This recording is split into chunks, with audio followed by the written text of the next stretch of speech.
Welcome to NSTChat. Today, former Wisma Putra Secretary General Tan Sri Ahmad Kamil Jaafar talks about Malaysia's mediation efforts and the lessons we can learn from the past.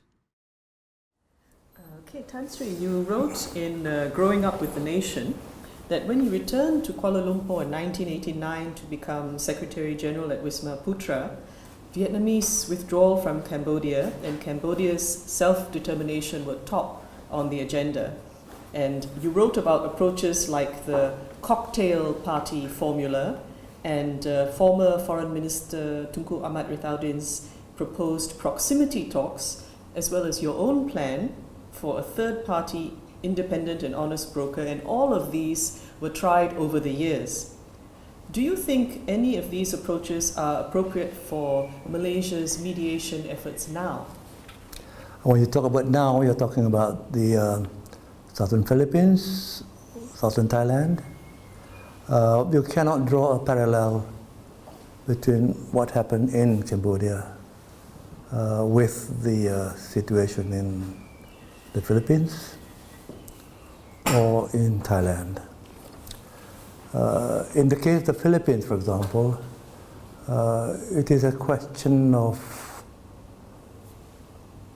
an age-old unhappiness with the Philippine government. There have been a lot of discussions, negotiations on which had failed in the past. For example, in 1996, if I remember correctly, OIC had helped to get an agreement reached between the Philippine government and the MNLF. And in the case of South Thailand, I know Perdana Global had tried to help for the situation. So the problem with us, I think, is that in trying to help these countries, Thailand and the Philippines, we failed, I think, to understand the root cause of the problem. We talk in terms of, in the case of Thailand, IMTGT, that is Indonesia, Malaysia,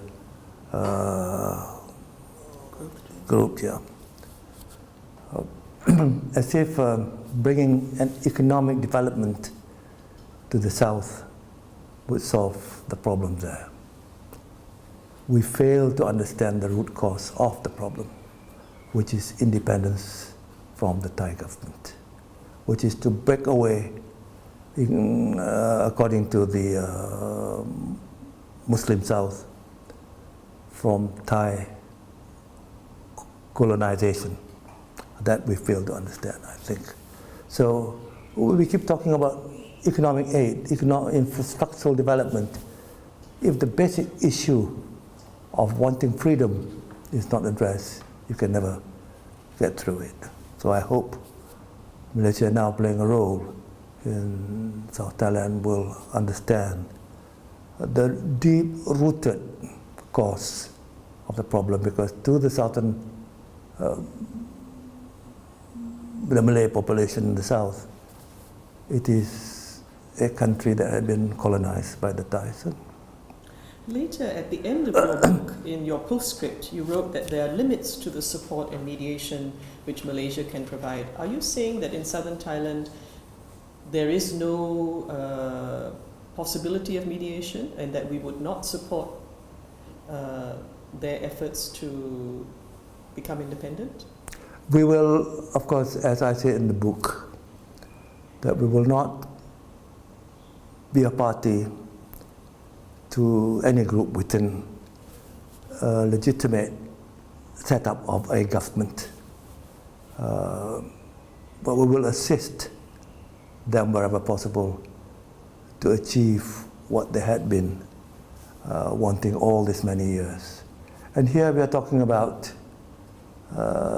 not breaking away from Thailand, but to be able to have almost an autonomous region in the south, because the Muslims do not regard themselves as sanitized Thais. So there are limitations, and you also asked earlier on, or in your paper, whether we can be a facilitator or a moderator. Or a mediator. Or mediator. What are the differences, and which role should we play? Yeah, but you see, if you're a facilitator, I don't think you can help much, because you are just providing the venue, you're just providing all the. But you need to be in a way. What was the word you used? Moderator, mediator. But to be a mediator, you must be accepted by both parties, of course. There may not be enough encouragement from either one of those. And your first question just now about coming back to the Cambodian problem. I don't think you can draw parallelism with what happened in Cambodia and what happened in the south of the Philippines and in Thailand, because in Cambodia there was tremendous pressure from the international community to reach a peaceful resolution of the Cambodian problem and the removal of the Vietnamese forces and the government of Heng Samrin, which was brought up by the Vietnamese. So the techniques which we use then cannot be used in this. I don't think it can. I don't think it can be used. What about the constructive engagement policy which ASEAN used in Myanmar? I think what you are saying in terms of what you mentioned earlier about economic links, I think you're saying that that's a separate issue and it doesn't really help in these mediation attempts. No, if you use that as a basis for helping out countries having that kind of problem, then you're missing the point, really. You know, it means you do not understand. You think by giving 3 meals a day, the people would be very happy and forget about what they aspire, which is freedom, being relief of the yoke that has been there for years now. So I think for us to be playing a role in the southern Thailand, we have to understand the basic or the root causes of the problem. From what you see and hear, are we moving in the right direction in terms of how we have been in the south talks in Kuala Lumpur? I'm not privy to what was happening. Number one, I'm not quite sure whether all the parties are represented under the BRN, Barisan Revolutionary Nasional. And if not, whether the BRN can be accepted as representing all the other factions. You see, while we are talking here, there have been incidents of violence in the south to this day.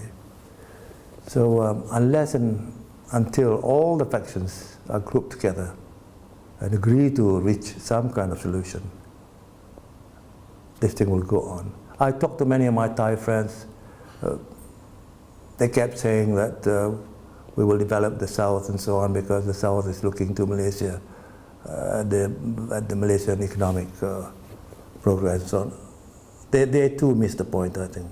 The problem is they use all this in order to hide the real reasons, I think. I don't think the Thais would like if I say that they would want to maintain their hold in the South. You had mentioned, sorry? Yeah, go on. You had mentioned whether the Barisan Revolusi Nasional can claim to represent the entire Muslim communities in southern Thailand.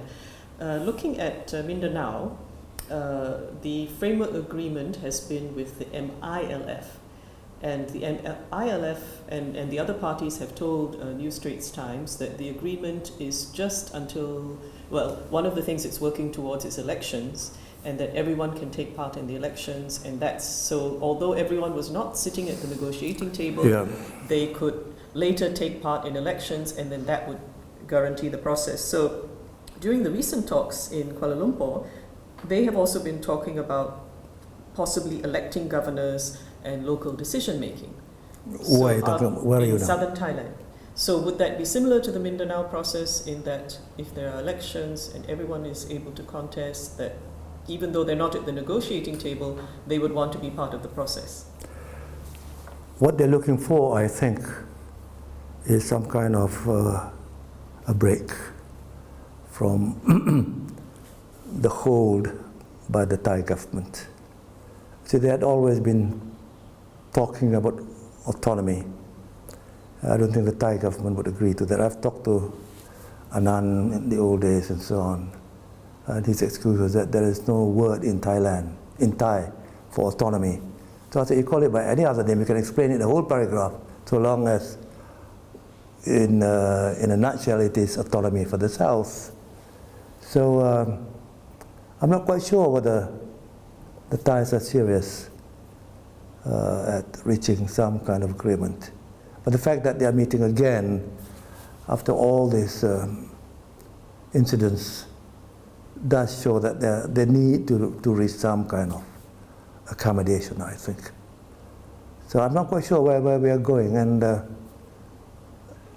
it's not going to be easy because there is also another group, Pulo, where the Pulo is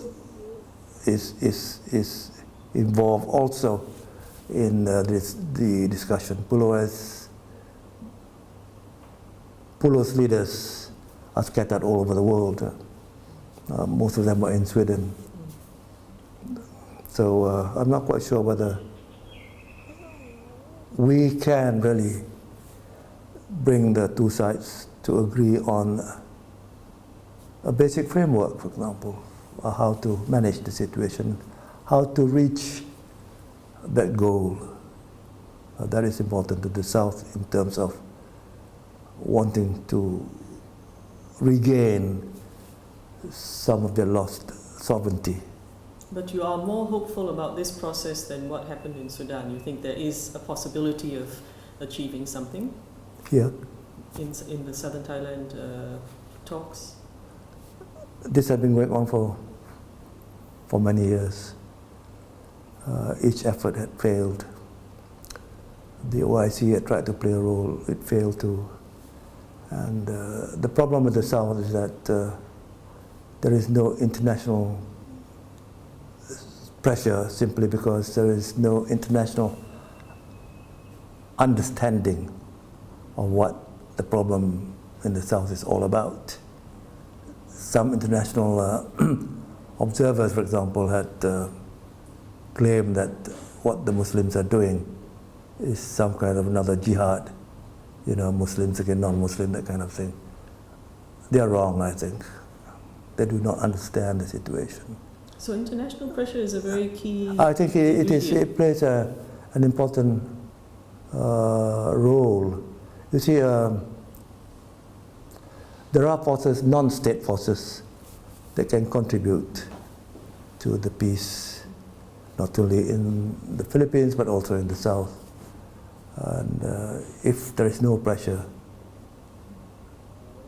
it's very difficult for the Thai government to move forward. They need a bit of push, I think.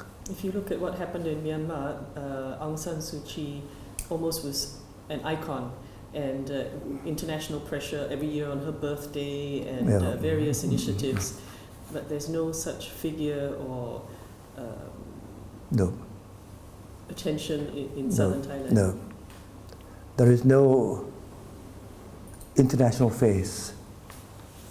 Like in the Philippines, Nomizori was the international face. He had good contacts with the OIC and so on. Ibrahim, I don't know whether he has an international face. But even in the Philippines, the problem will be in the details. You see, there are two agreements we have to think about. One is the Philippine agreement with MNLF, with New Missouri, which was signed in 1996, sponsored by OIC. And there is this framework agreement between MILF and the Philippine governments. So who owns what, and where do we go from here? There was a story that New Missouri might want to bring this up to the ICJ. You can't bring it up to ICJ, they need two people to agree. So there you are, and the same thing might happen in South Thailand. Going back to Myanmar, at the ASEAN-ISIS Asia-Pacific Roundtable earlier this month in Kuala Lumpur, a participant from ABIM, the Malaysian Islamic Youth Movement, suggested a Malaysian role to reconcile the groups involved in sectarian violence in Western Myanmar. And Malaysia's facilitator in the Mindanao peace process, Tengku Dato' Abdul Ghaffar, replied that Malaysia cannot intervene without an invitation. And he said it could not be first track, government to government, but maybe it could first be... First track or fast track? First track. First track. Maybe it could be at the level of second track, think tanks or civil society. What do you think? No, again, we have to understand the situation in Myanmar. The biggest ethnic group in Myanmar are the Burmans. That's how the name of Myanmar, Burma came about. Now, the Burmans have very poor opinion of all the ethnic groups, if I may say so. I don't know whether this will go down well with them. They have a very poor regard for. There are hundreds of ethnic groups, some subgroups, and all these many, many years, they had never accepted the Rohingyas as a recognized ethnic group. Or even citizen. No, they've not recognized the group, they're not citizens at all. So they've lost out on education, on health services, on other services that a modern society would require, and always regarded as outsiders in their own country. So what are you going to talk about? You can't have a Burmese government sitting down with the Rohingya group for the simple reason they don't recognize them as an ethnic minority. So whether the think tanks can do something, I doubt it. I mean, you look at Aung San Suu Kyi. I'm very disappointed, if I may say so. She wanted to be, she hopes to be the president.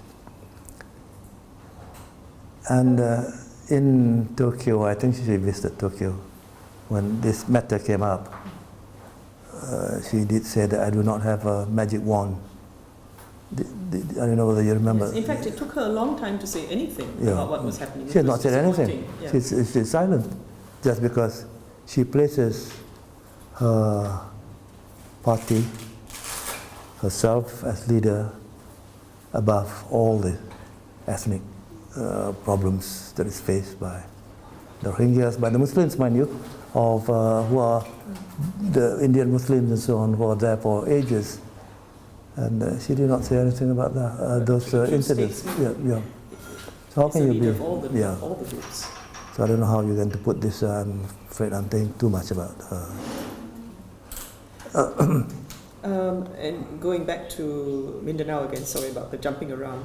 At the Asia Pacific Roundtable, Al-Hajj Murad Ibrahim, the chairman of the Moro Islamic Liberation Front, said, "Peace in Mindanao will only hold if the Bangsa Moro people attain a just peace.